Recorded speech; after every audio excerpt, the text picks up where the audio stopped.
Bienvenue sur la chaîne du Trac à Livre. Salut à tous, bienvenue sur la page du Trac à Livre.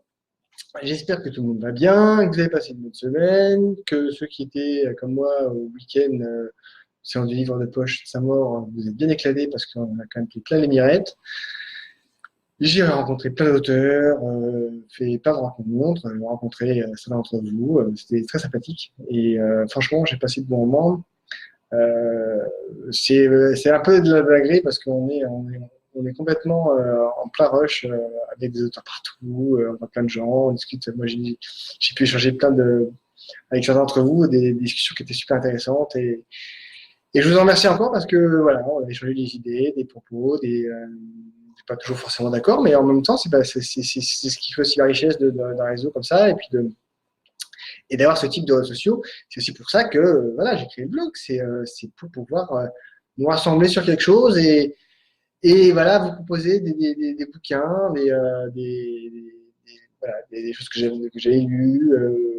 Puis inversement, hein, moi j'écoute aussi ce qu'on me propose. Il y a des choses que je peux découvrir, attends, excusez-moi, voilà, et qui sont super intéressantes.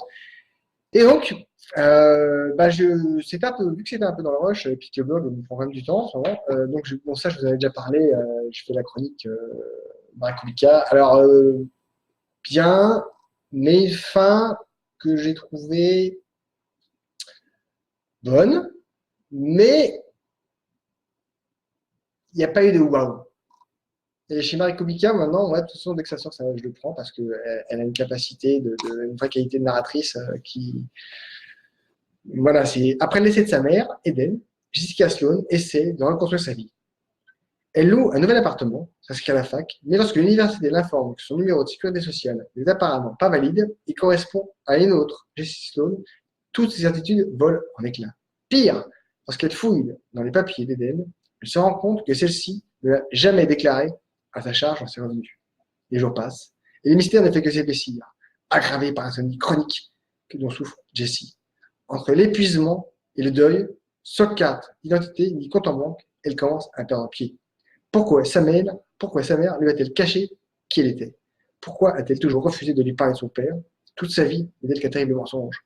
Enfin, euh, voilà, elle sait écrire, il n'y a pas à dire, elle a un truc à elle en plus, elle prend des situations presque des individus normaux, avec des situations qui sont plus ou moins graves, et elle en fait un espèce de tourbillon. Elle aime bien utiliser des angles très différents, des gens d'une même pièce, sauf que ils n'y voient pas les mêmes choses, quoi. Donc on voit un peu ce qu'on va envie de voir, et à travers ça, elle construit une histoire toujours qui est hyper prenante. Et moi, une fille parfaite, c'était été une golden chouquette parce que voilà, c'était un truc de dingue. Deux autres avaient été coup de cœur, et là non, mais c'est un bon livre, très addictif tout ça, mais c'est ni un coup de cœur ni une chouquette. C'est juste un bon polar. Euh, mais voilà, il me manque un truc en plus, une fin différente, peut-être, ou plus péchue, j'en sais rien. En tout cas, toujours difficile à dire. De toute façon, je ferai une chronique, j'ai déjà fait la chronique, il faut faire le montage. Et, donc, vous direz un petit peu ce que j'en ai pensé. Après, à ça m'approche, j'ai fait des trucs quand même. Dernier désir de Olivier Bordassar, je ne connaissais pas du tout.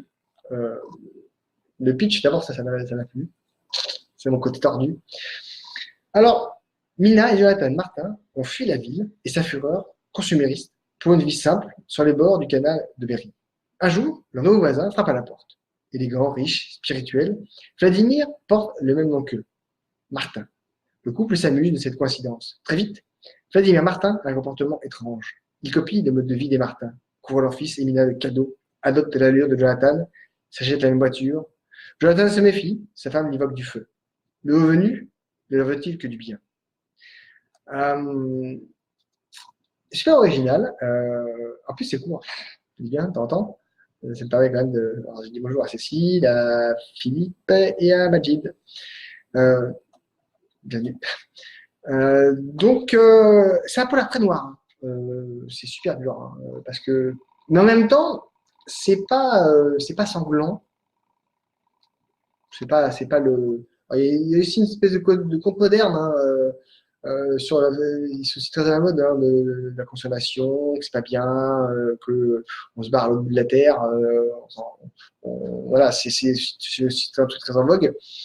Et là, voilà un couple qui vivait en ville à 100 km/h, qui avait des jobs de dingue, qui faisaient des journées de dingue, qui se voyaient plus, qui se parlaient plus, et qui à un moment se sont dit, il faut qu'on arrête, quoi, sinon on va exploser en vol. Donc ils plaquent tout et ils se barrent dans un coin perdu où il n'y a rien. Et lui, il fait du miel, elle est guide touristique dans le château du coin.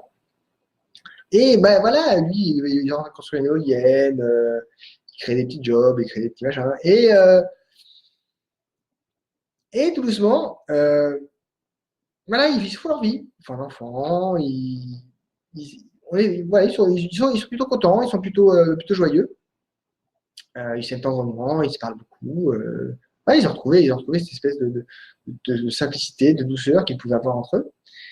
Et puis un jour, ils sont qu'il y a un voisin, mais qui toque à la porte, salut, ah, tiens, puis le gars, plutôt beau gosse, élégant, classieux, puis qui transpire un peu le côté facile, le côté, voilà, le couple, même, ils ont quand même tout plaqué, donc leur baraque, ils l'ont retapé, mais avec le coude, hein. Quand t'as pas de rond, il faut avoir des idées, hein. Même des idées, quand t'as pas de rond, faut avoir du courage, hein. Donc, les trucs à briquer, les sols à briquer, les travaux de maçonnerie, les travaux de plomberie, de couverture, quand t'as pas une thune, bah, c'est toi qui fais.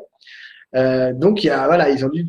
Lui, non, lui, il n'a pas besoin. Donc, lui, pareil, il va dans un coin un peu perdu, parce qu'il en a ras-le-bol de là où il était, la ville de lui prenait la tête, enfin, son ancienne ville prenait la tête. Et sauf que lui, bah, les travaux, l'armée qui est acheté à côté, il s'en fout parce qu'il peut casquer, donc il fait tout mais en mieux, en plus beau. Et puis, il s'immisce tout doucement dans ce couple. Donc, il y a aussi ce côté insidieux. Et puis bah, le couple, bah, tout d'un coup, il commence à se fissurer. Alors bah, voilà, parce que les problèmes qu'ils avaient avant quand leur vie roulait à 100 km/h, ils n'ont pas disparu, ils ont juste été un peu étouffés parce ils ont calmé leur vie, ils se sont retrouvés dans un endroit un peu plus calme. Mais dès qu'il y a des moments de tension un peu, bah, les mêmes problèmes, mêmes effets, quoi. Donc, sauf que là, il y a un mec, la mèche, c'est Vladimir, et le tonneau qui peut péter, il est toujours présent, hein. Mais c'est intéressant, c'est une espèce de reptation, comme le serpent qui se love au milieu de tout ça, et qui commence à se préparer d'une piège. Moi, je trouve que c'est plutôt bien fichu, cette espèce de plantation, parce que on voit tout, on voit très bien, il n'y a pas tellement de suspense, parce qu'on se doute, voilà, l'auteur, c'est pas ça son truc. L'auteur, c'est vraiment nous montrer cette manière de faire, euh, qui permet aussi, justement, voilà, on ne peut pas complètement être hors sol, tout en mettant une photo le juste milieu, c'est pas si simple, pour personne d'ailleurs.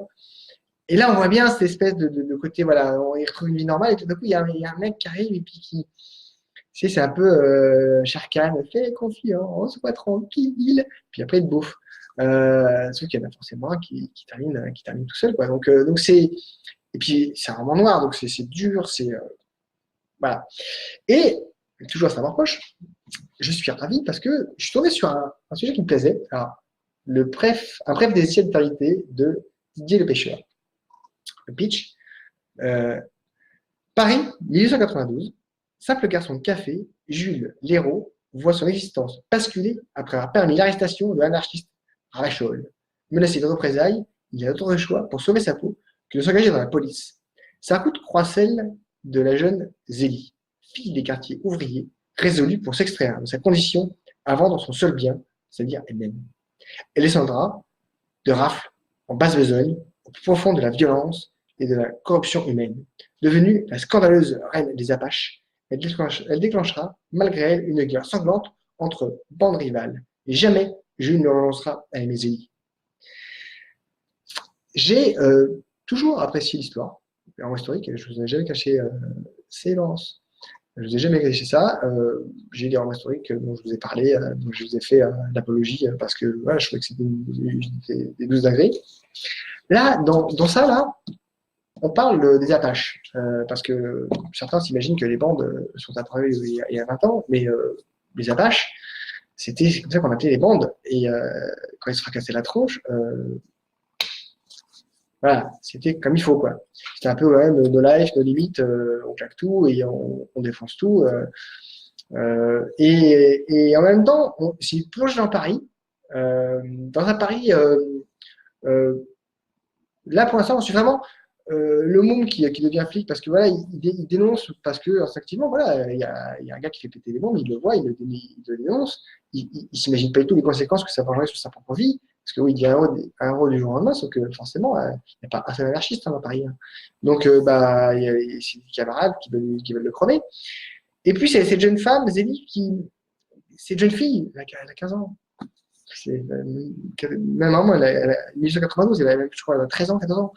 Quand elle se rend compte que, voilà, quand elle se promène, bah, les hommes la regardent. Et son père, qui ne sait pas trop comment l'aimer, parce qu'il ne sait pas comment on aime quelqu'un, parce qu'on ne l'a jamais appris lui-même.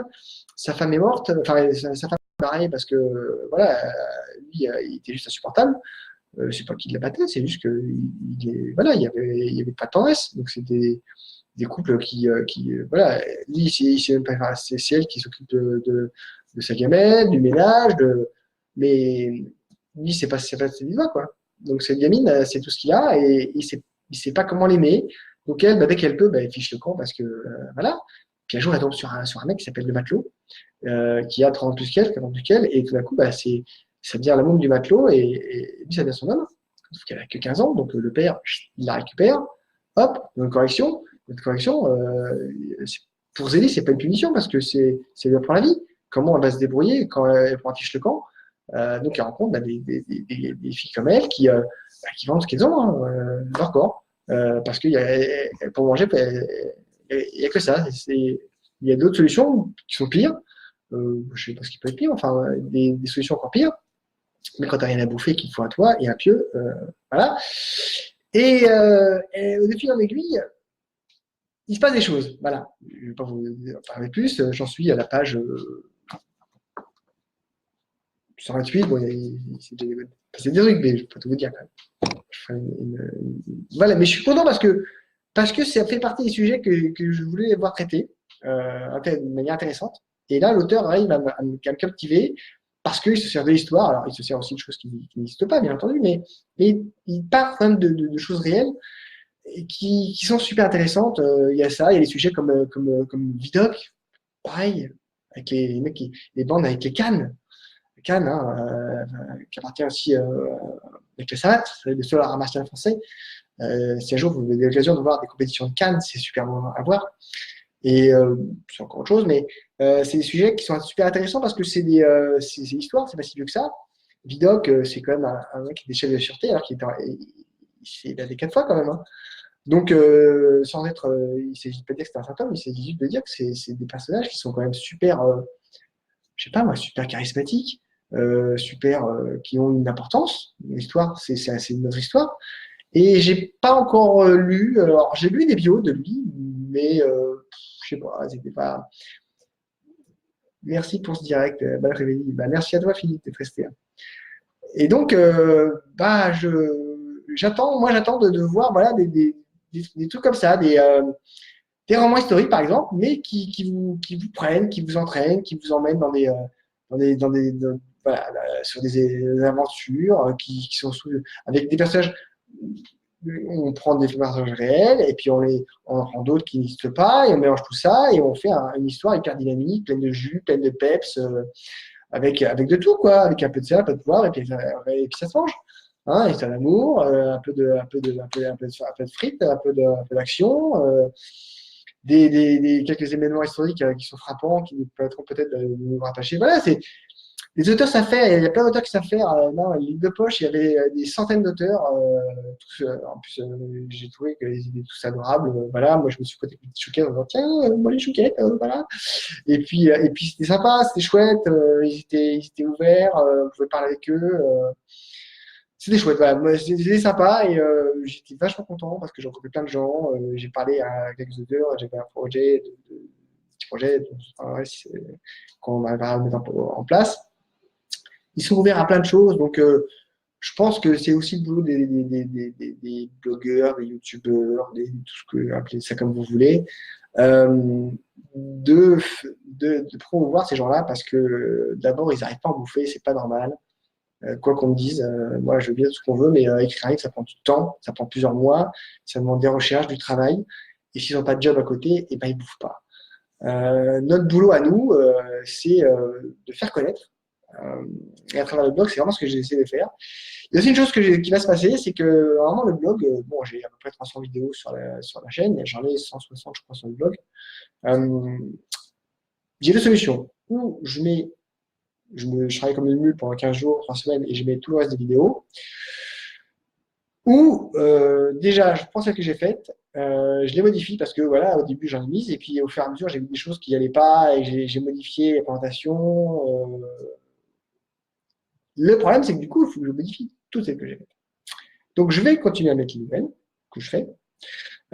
Et au fur et à mesure, je vais aussi modifier celles qui sont déjà installées pour que vous ayez quelque chose d'uniforme, de propre, de joli. Parce que voilà, c'est ce que j'espère.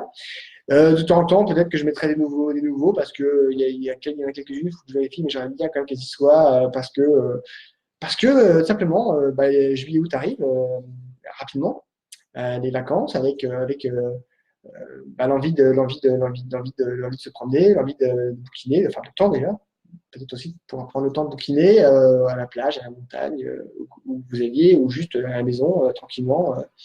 Si vous avez quelques minutes, de vous poser, de bouquiner un peu.